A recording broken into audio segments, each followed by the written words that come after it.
सासवडवरून पुण्याला जात असताना सासवडच्या बाजारामध्ये अतिशय सुंदर अशा बैलपोळ्यानिमित्त मूर्त्या विकण्यासाठी आल्या होत्या। आज वार होता शनिवार आणि उद्याचा वार होता रविवार। बैलपोळा त्या दिवशी होता, त्यामुळे आम्ही या ठिकाणी बाजारामध्ये साईडला गाडी पार्क करून मूर्त्या घेण्यासाठी गेलो। आम्हाला सर्जा आणि राजाची सुंदर अशी जोडी हवी होती, त्यामुळे आम्ही या बाजारामध्ये भरपूर मूर्त्या पाहिल्या आणि शेवटी आम्हाला आमची आवडती अशी सुंदर अशी मूर्ती मिळाली। तर हा जो बाजार भरला होता, या बाजारामध्ये घटस्थापनेसाठी ज्या सुंदर अशा देवीच्या मूर्त्या लागतात, तर अतिशय सुंदर सुंदर अशा मूर्त्या विकण्यासाठी होत्या।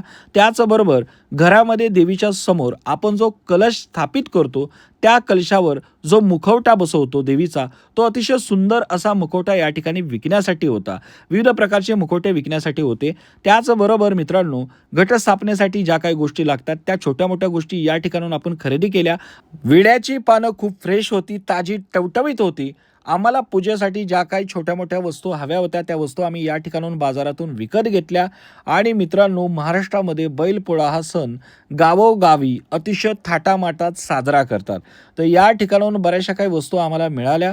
त्यानंतर आम्ही बैल पूजनासाठी ज्या काही दोन सुंदर अशा मूर्त्या आम्हाला हव्या होत्या, सर्जा आणि राजाची जोडी, ती मूर्ती शेवटी आम्हाला या ठिकाणी मिळाली आहे आणि खूप सुंदर अशी मूर्ती मिळाली आणि मोठी मूर्ती मिळाली आहे बरं का। या ठिकाणी तुम्ही पाहू शकता, खूप मोठ्या दोन मूर्त्या आम्हाला या ठिकाणी मिळाल्या आणि खूप सुंदर मूर्त्या होत्या। आम्हाला खूप आनंद झाला।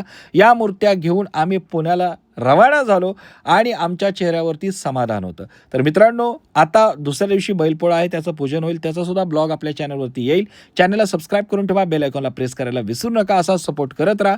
आमचे नवनवीन व्हिडिओज पाहण्यासाठी, ब्लॉग पाहण्यासाठी आपल्या चॅनलला सबस्क्राईब करून ठेवा। तर चला मित्रांनो, भेटूया नेक्स्ट व्हिडिओमध्ये। तोपर्यंत गुड बाय।